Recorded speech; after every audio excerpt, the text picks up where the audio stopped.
The Christmas tree lights twinkled mockingly in our family room as my brother Daniel carved the ham with theatrical precision. He'd been holding court all evening, regaling everyone with stories from his first year as a resident physician at the local community hospital. My parents hung on his every word like he was delivering medical gospel. "And then the attending let me close the incision myself," Daniel said, his chest puffed with pride. "He said I have natural surgical instincts." I shifted uncomfortably in my chair, the swollen lymph nodes in my neck throbbing with each movement. For the past 3 months, I'd been dealing with increasingly severe symptoms: night sweats that left my sheets drenched, unexplained weight loss, and a persistent fatigue that made my job as a software engineer nearly impossible to maintain. "That's wonderful, sweetheart," my mother gushed, refilling Daniel's wine glass. "Dr. Peterson always said you'd make an excellent surgeon." My sister Emma nodded enthusiastically. Unlike some people who think they know better than actual doctors. Her pointed look in my direction wasn't subtle. That "some people" comment was about my recent attempts to discuss my symptoms with the family. 3 weeks ago, I tried to explain that I thought something was seriously wrong with my health. Daniel had immediately dismissed it as stress. My mother suggested I needed more sleep, and Emma had rolled her eyes about my hypochondria. "Speaking of medical drama," my father said, setting down his fork with exaggerated weariness, "Chloe, are we going to have another one of your health scares tonight? Because I'd really prefer to enjoy Christmas dinner without listening to your self-diagnosis." The familiar heat of humiliation crept up my neck. Last week, I'd finally gotten the courage to tell them about my appointment with an oncologist. The word oncologist had triggered an immediate family intervention about my attention-seeking behavior. "I'm not self-diagnosing anything," I said quietly. "I've been seeing actual doctors." Daniel laughed, the sound condescending in a way only a first-year resident could manage. "Let me guess. You Googled your symptoms and convinced yourself you have cancer? Chloe, I'm literally in medical school. Don't you think I'd notice if my sister actually had a serious illness?" "You're not even finished with your first year," I pointed out. "I know enough to recognize when someone is being dramatic," he shot back. "You've been claiming to be sick for months, but you look fine to me. A little tired maybe, but that's what happens when you stay up all night reading medical websites." My mother nodded sagely. "Dr. Martinez always says that medical students' families go through this phase. Everyone thinks they have whatever disease they're studying." "I'm not a medical student," I said. "And I'm not making this up." Emma leaned forward with fake concern. "Chloe, honey, we're worried about you. This obsession with being sick. It's not healthy. Maybe you should talk to someone. A therapist, not a doctor." The irony was suffocating. Here was my family, with one actual medical student among them, completely dismissing my genuine health concerns while treating Daniel's limited first-year knowledge like expert opinion. "I had blood work done," I said, my voice barely above a whisper. "And imaging studies." Daniel's expression shifted to professional skepticism. "What kind of imaging? Who ordered it? Because I can tell you right now, no legitimate doctor would order extensive testing based on vague symptoms." "Dr. Sarah Chin at University Medical Center," I replied. "She's an oncologist." My father slammed his hand on the table, making the wine glasses shake. "Enough. Stop pretending to have lymphoma, Chloe. This has gone too far." The outburst silenced the room. My father's face was red with anger, while my mother looked mortified by the disruption to their perfect Christmas dinner. "How dare you lie about having cancer?" my father continued, his voice echoing off the dining room walls. "Do you have any idea how insulting that is to people who actually suffer from serious illnesses?" Daniel nodded approvingly. "Dad's right. Claiming to have lymphoma is seriously messed up, Chloe. That's not just attention-seeking, it's borderline delusional." My mother's voice was shaky with emotion. Where did we go wrong? How did our daughter become someone who would fake cancer for attention? Emma reached over and squeezed my mother's hand supportively. "It's not your fault, Mom. Some people just crave drama. They'd rather be sick than deal with real life." The unanimous agreement was crushing. My entire family had decided that I was lying about having cancer, despite never asking to see my test results or speaking to my doctors. Daniel's minimal medical training had somehow made him the family expert, and his dismissal carried more weight than my actual medical consultations. "I brought copies of my lab results," I said desperately, reaching for my purse. I can show you. We don't want to see your fabricated medical documents, my father interrupted. This ends tonight, Chloe. Either you stop this ridiculous charade, or you can find somewhere else to spend your holidays. The ultimatum hung in the air like a death sentence. Build up. As I sat there absorbing my family's collective rejection, the doorbell rang. My mother frowned, checking her watch. Who could that be? We're not expecting anyone else.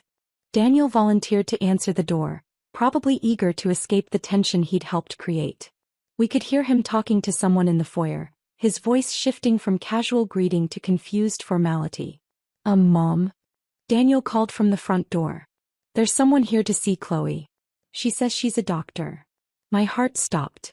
Dr. Chin had mentioned she might have my biopsy results before the holiday, but I never expected her to deliver them personally on Christmas Day.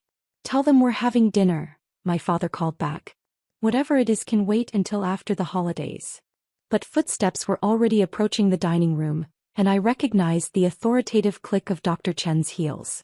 She appeared in the doorway wearing her white coat over casual clothes, her expression serious in a way that made my stomach drop. I apologize for interrupting your Christmas dinner, Dr. Chen said, her voice carrying the weight of someone accustomed to delivering life-changing news. I'm Dr. Sarah Chin, Chief of Oncology at University Medical Center. I've been trying to reach Chloe about her test results, but when she didn't answer her phone, I became concerned. The title Chief of Oncology seemed to echo in the suddenly silent room. This wasn't some random doctor. This was the head of the entire cancer department at the region's top medical center. Daniel's face went pale as he processed what he was hearing. His first-year medical school knowledge suddenly seemed very small in the presence of an actual department head. I wanted to deliver Chloe's biopsy results personally, Dr. Chin continued, because the findings require immediate discussion about treatment options. My mother's wine glass slipped from her hand, shattering on the floor. Dr. Chin looked around the room, taking in the Christmas dinner setting and the shocked faces of my family.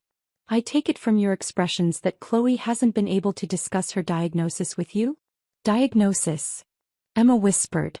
Dr. Chen's expression shifted to confusion as she looked at me. Chloe, didn't you tell your family about your condition? I specifically asked about your support system during our last appointment. My father found his voice first.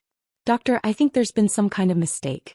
Our daughter has been claiming to have medical issues, but we assumed she was exaggerating or lying, Daniel finished quietly, his face now ashen. Dr. Chen's expression hardened with professional disapproval. Mr. Sullivan, your daughter has been under my care for the past month. She was referred to me by her primary physician due to concerning symptoms and abnormal blood work. Are you telling me that you believed she was fabricating her illness? The silence that followed was deafening. Let me be very clear, Dr. Chin continued, her voice taking on the authority that came with decades of medical experience.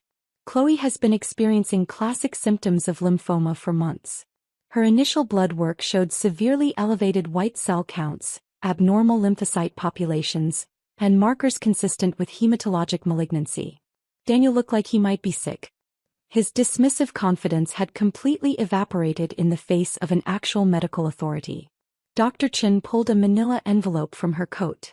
These are the results of her lymph node biopsy, which I performed personally last week. The pathology confirms our suspicions. She looked directly at me, her expression gentle but serious. Chloe, I'm sorry to have to tell you this way, but your biopsy shows aggressive B-cell lymphoma. The staging studies we completed yesterday indicate it's already spread to multiple organ systems. The words hit the room like physical blows. However, Dr. Chin continued, what's most concerning to me right now is learning that your family has been dismissing your symptoms as attention-seeking behavior. The stress of fighting cancer while being accused of lying about it could significantly impact your treatment outcomes. She turned to address my family directly. I need you all to understand something. Your daughter came to me with textbook symptoms of lymphoma. Her clinical presentation was so classic that I ordered immediate staging studies. This is not a case of misdiagnosis or exaggeration. This is advanced cancer that requires aggressive treatment starting immediately. Revelation. Dr. Chin moved to the dining room table, clearing space among the Christmas dishes to spread out my medical files. The casual family dinner setting suddenly felt surreal as she transformed our celebration into an impromptu medical consultation. "These are Chloe's initial lab results from 3 weeks ago," she said, pointing to the first set of papers. "White blood cell count of 45,000, normal is under 10,000. Lactate dehydrogenase elevated to 800, normal is under 200. These numbers alone warranted immediate oncology referral." Daniel leaned forward, his medical training finally kicking in as he processed the actual data. "Those numbers, that's serious pathology." "Extremely serious," Dr. Chen confirmed. "And these are her imaging studies." She pulled out large films and held them up to the dining room light. Multiple enlarged lymph nodes throughout her chest, abdomen, and pelvis. The largest mass is 12 centimeters, essentially the size of a grapefruit pressing against her lungs. My mother gasped audibly, finally understanding the physical reality of what I'd been experiencing. Dr. Chen continued with clinical precision. "The bone marrow biopsy shows 40% lymphoma cells. Her spleen is enlarged to 3 times normal size. This is stage 4 disease with B symptoms, the night sweats, weight loss, and fatigue she's been reporting." She looked directly at Daniel. "I understand you're a medical student. In your training, have you learned about the psychological impact of dismissing cancer patients' concerns?" Daniel's face crumpled. We studied the importance of believing patients, but I never thought, she's my sister. I thought I would know if." "You're a first-year medical student," Dr. Chen said firmly but not unkindly. "You don't yet have the experience to diagnose complex hematologic malignancies. But more importantly, you made the mistake of assuming family bias could substitute for medical evaluation." She pulled out another document. "This is Chloe's treatment plan. Given the aggressive nature of her lymphoma and the advanced stage, she needs to begin intensive chemotherapy immediately. We're looking at 6 months of R-CHOP therapy, followed by possible radiation or stem cell transplant depending on response." The medical terminology hung heavy in the room. This wasn't the vague medical drama my family had accused me of. This was a detailed treatment protocol for advanced cancer. "Furthermore," Dr. Chen continued, "I need to address the elephant in the room. Chloe's prognosis depends heavily on her support system. Patients who face cancer alone have significantly worse outcomes than those with family support. The stress of being disbelieved and dismissed during diagnosis can actually accelerate disease progression." She looked around the table at my stunned family members. "I've been treating cancer patients for 25 years. I've seen families rally together and I've seen families fall apart. What I've never seen is a family actively accusing a cancer patient of lying about their diagnosis." My father's voice was barely a whisper. "How could we have known? She seemed fine." "She seemed fine because she's been fighting to maintain normal function while dealing with a life-threatening illness," Dr. Chen replied sharply. "The fact that she's been working and participating in family events despite having stage 4 lymphoma is actually remarkable. Most patients at this stage are bedridden." He turned back to me. "Chloe, I need to know, do you have a support system in place? Because starting chemotherapy without emotional support is going to be extremely difficult." The question hung in the air as my family finally grasped the reality of what they'd done. They had spent months dismissing my genuine cancer diagnosis as attention-seeking behavior, leaving me to face the most terrifying experience of my life completely alone. Emma finally spoke, her voice breaking. "Oh my God, Chloe. We really believed you were making it up." Dr. Chen's expression remained professional but cold. "Your sister has been calling my office in tears after family gatherings where you accused her of lying about having cancer. She's been managing the terror of a life-threatening diagnosis while being told by her own family that she's delusional." Resolution. Dr. Chen gathered the medical documents with practiced efficiency, her disapproval of my family evident in every movement. "Chloe, we need to start your first round of chemotherapy within the next 48 hours.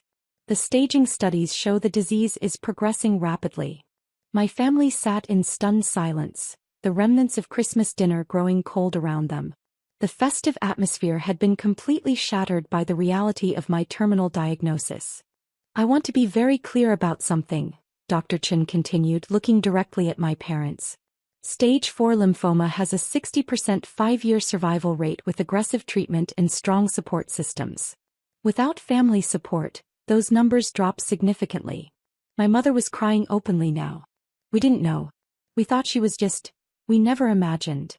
You thought your daughter was lying about having cancer, Dr. Chen finished bluntly. Despite her presenting with classic symptoms, seeking appropriate medical care, and providing you with the name of her oncologist, you chose to believe she was delusional rather than listen to her. Daniel looked physically ill. Dr. Chen, what can we do now? How can we help her? Dr. Chen's gaze was withering. That's something Chloe will need to decide for herself.